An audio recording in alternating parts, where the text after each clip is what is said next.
Relationships must be nurtured and require a clean slate. No matter what type of experiences you may have had with past relationships, when beginning a new journey, you must be able to wipe the slate clean, and begin again. If you allow yourself to be consumed by fears, it will kill your relationship. Here are 7 fears that kill a relationship, and at the end of this video, we'll show you what you can do to silence your fears. Welcome to Lifestyle Therapy channel. Stay tuned.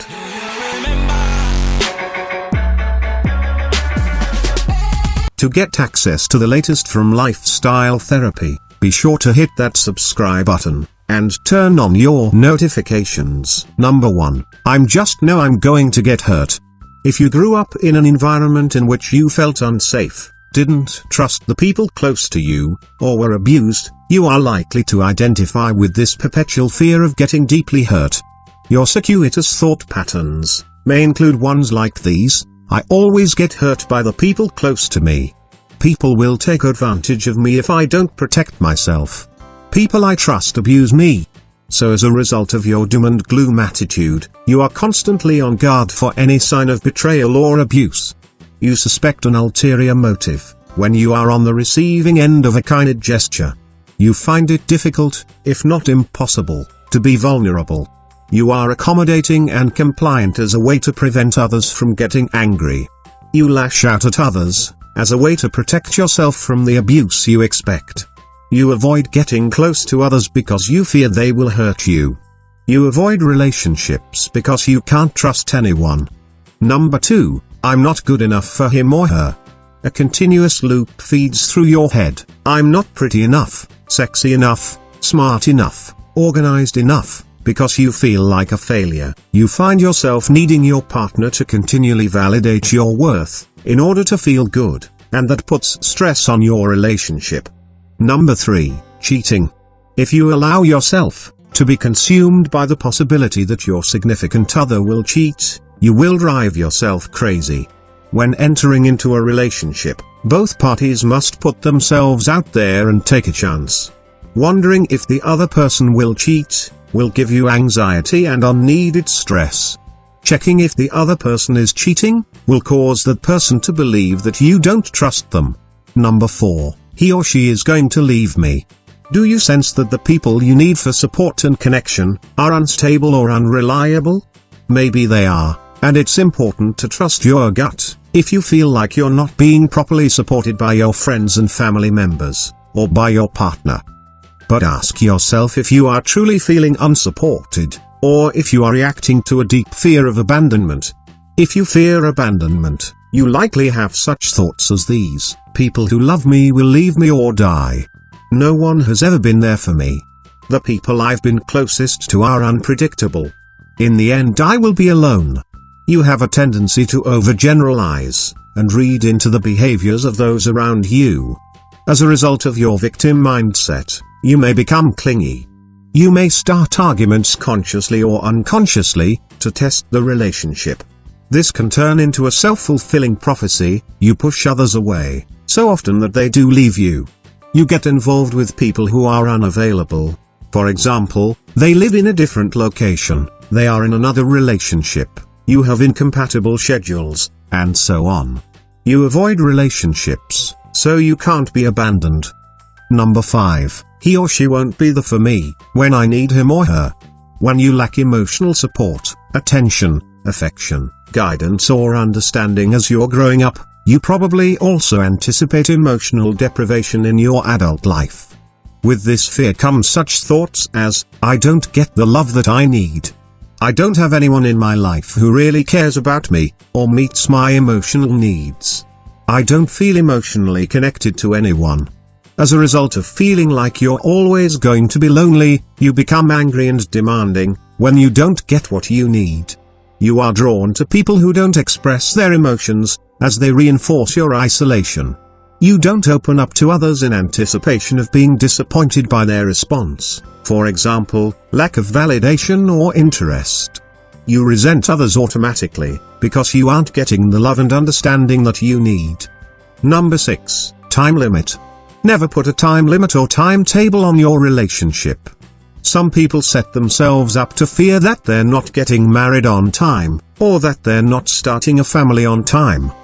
Placing constraints on your relationship will cause each party to feel stressed and place unnecessary pressures. Your relationship will progress like it's supposed to, and things will happen when it's time. Number 7, I'm a failure. The final major fear that can capsize your relationships stems from the belief that failure is inevitable, or that you don't measure up to your peers, because you aren't as smart, talented or successful. In this case, you may have thoughts that include, most of my peers are more successful than I am. I am not as smart as other people in my life. I feel ashamed that I don't measure up to others. I don't possess any special talents. As a result of your extreme self-doubt, you avoid discussions or situations where comparisons to others would be made.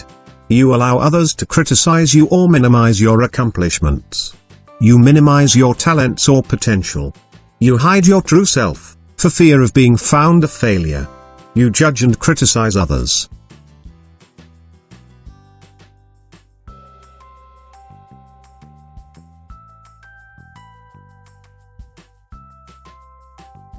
What you can do to silence your fears, if you recognize any of these thoughts, that's the first step to change. Simply be aware that you're feeling this way, and then you can mentally wriggle your way out of that negative place.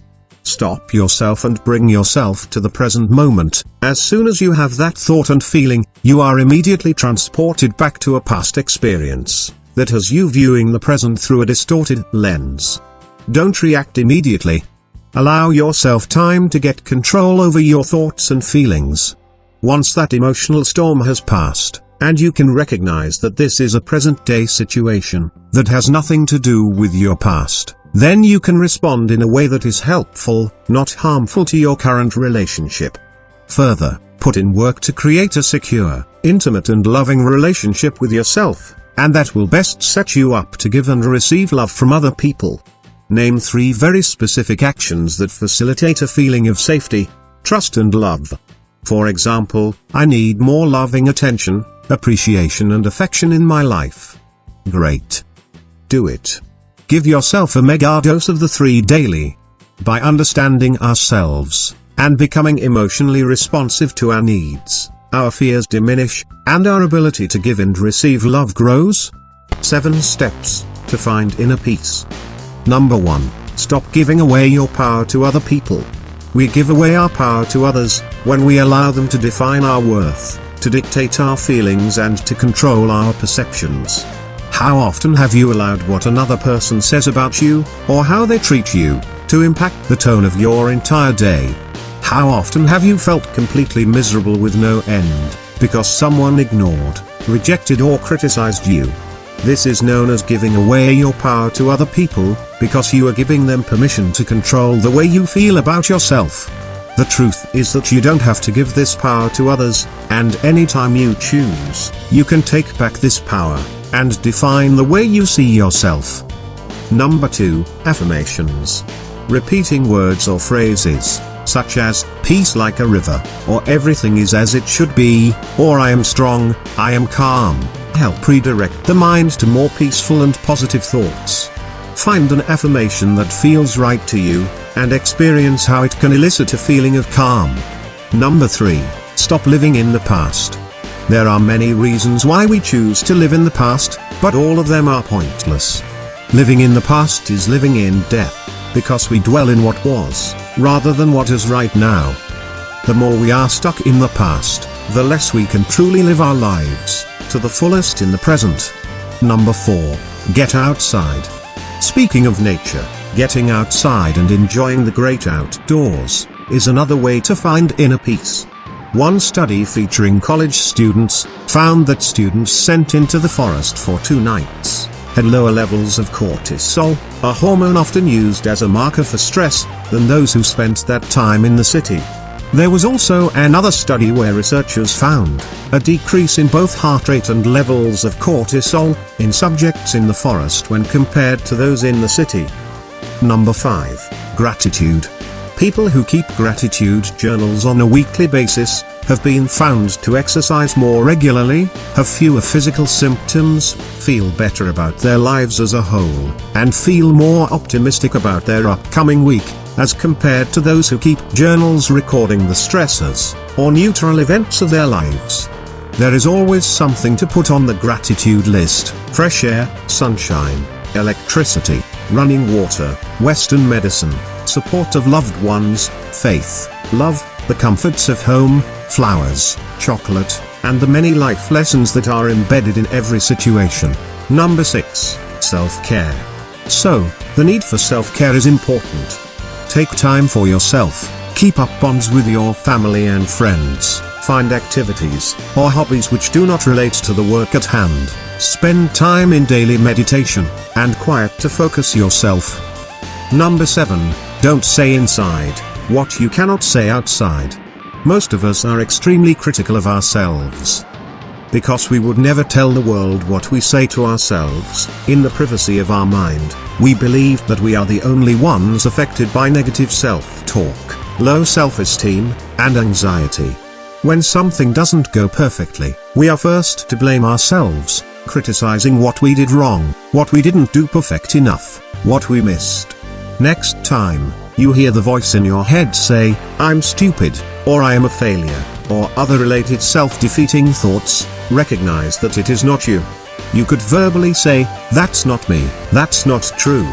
The basic premise of the third rule to inner cleanse is that, whatever thought you are not able to say out aloud to people, don't even bother entertaining inside your head. I hope you enjoyed the video. If you find it useful, don't forget to share it, and make sure to subscribe to see more video in the future. Thanks for watching, and see you soon.